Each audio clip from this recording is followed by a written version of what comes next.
네, 목요일 아침 글로벌 랩 함께하고 계십니다. 오늘은 목요일이지만 약간 월요일 같은 기분으로 여러 가지 진짜 이 재료와 뉴스가 많은데요. 단도직입적으로 바로 오늘 가장 큰 이벤트였던 FMC 회의록을 살펴보겠습니다.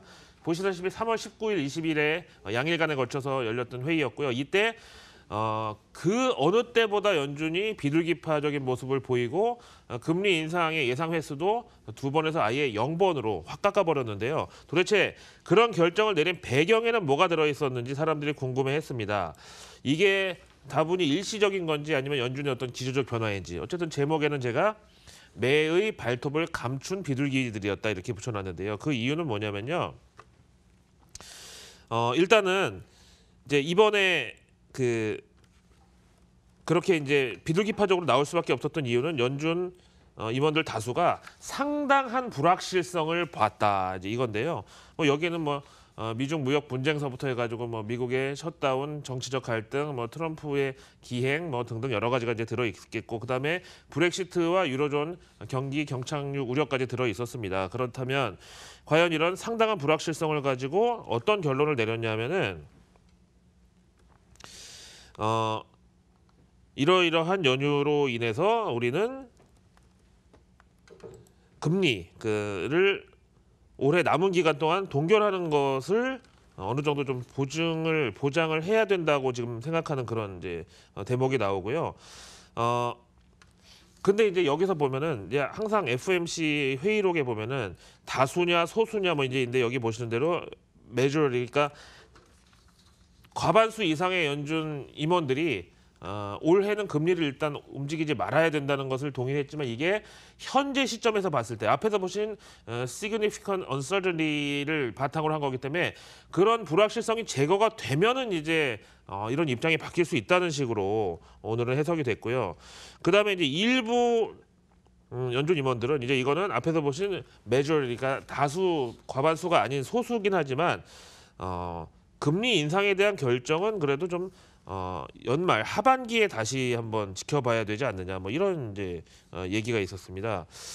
그러다 보니까 이제 한때 이것도 또 한번 논란이 있었던 표현인데 과연 그러면 레이더 디시어가 하반기를 얘기하는 거냐 연말을 얘기하는 거냐 이거에 대한 또 어쨌든 이제 논란이 있었는데 그 레이더 디시어를 이 한 해를 상반기, 하반기로 나누느냐, 분기로 나누냐, 월로 나누냐 이거에 따라 다르지만 어쨌든 이게 당장은 아니지만 좀 연말의 느낌이 지금은 강하지만 이렇게 써놓고 만약에 9월달에 금리 인상을 한다고 해도 이 말은 틀린 거는 아닌 걸로 받아들여져야 마땅합니다. 그래서 어쨌든 연말에 금리 인상을 판단하자는 의견도 있었다는 거죠. 자, 그러면 오늘 FMC 의사록이 나왔는데 연준이 가장 민감하게 바라보는 지표 또 인플레이션이 있죠. 여기에 대한 지표가 오늘 발표가 됐습니다. 바로 CPI, 소비자 물가지수인데요. 한번 살펴볼까요? 미국의 인플레이션에 봄 기운이 들었지만 판단은 아직 이르다는 제목이고요. 3월에 소비자 물가가 YOY 연간 단위로 해서 1.9% 상승을 해서 예상치인 1.8%를 넘었습니다. 근데 연준의 인플레이션 목표치가 2%잖아요. 이러면은 이제 거의 인플레이션이 달성이 돼가는 거냐?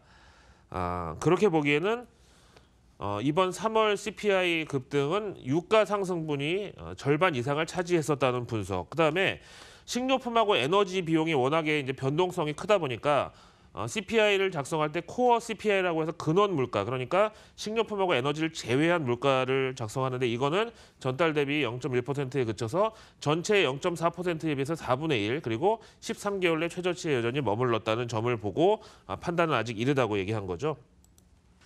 다음 유럽으로 날아갑니다. 약간 화장품 광고 비슷한 표정을 짓고 있는 골드만삭스 출신의 마리오 드라기 유럽 중앙은행 총재의 모습 보시고 계십니다. 유로존이 미국의 관세 협박에 타격을 입었다 이렇게 얘기했는데요. 과연 트럼프 대통령은 이 말을 좋아할까요? 싫어할까요?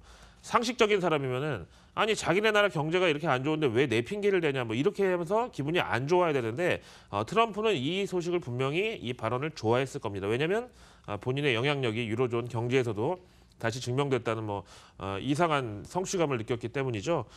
어쨌든 현재 유로존 자체의 성장 탄력이 안 그래도 브렉시트하고 이탈리아, 스페인, 포르투갈 같은 부채 과도한 국가들의 어떤 재정 협상 때문에 지금 떨어져 있는 상황인데 여기에 대외 불확실성이 더 크게 작용을 했다는 것은 인정을 했고 이것도 다시 말하면 대외 불확실성이 해소된다면 유로존 자체의 성장 탄력이 다시 회복될 수도 있다는 의견으로 어쨌든 그럼에도 불구하고 금리 인하를 예상했던 소수 의견에 대해서 마치 화답하듯이 예상보다 그렇게 나쁘지는 않았다. 그래서 금리를 동결하고 일단은 연말까지는 지켜보겠다고 했는데 이것도 역시 앞에서 보신 FOMC 의사록과 마찬가지로 지금 현 시점에서라는 전제가 붙었습니다.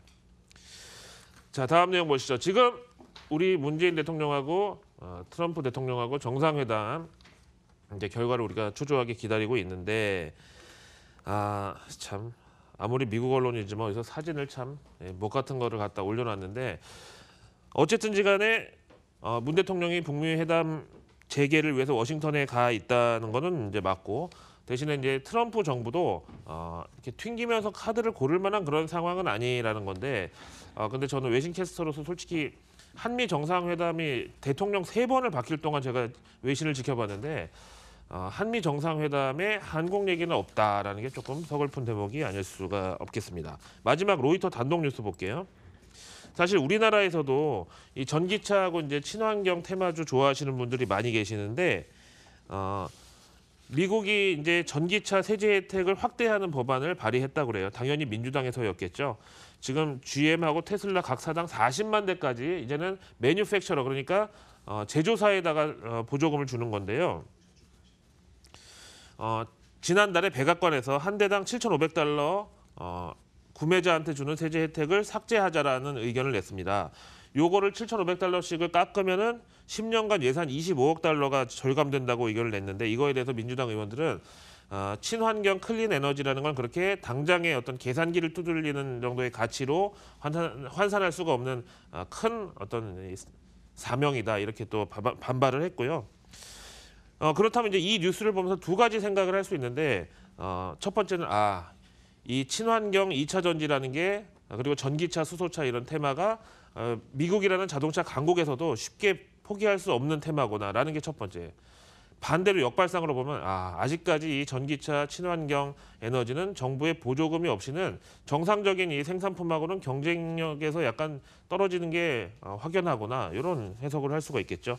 자, 오늘 여러 이슈에 대해서 월가 현지 전문가들 의견 들어보러 가겠습니다.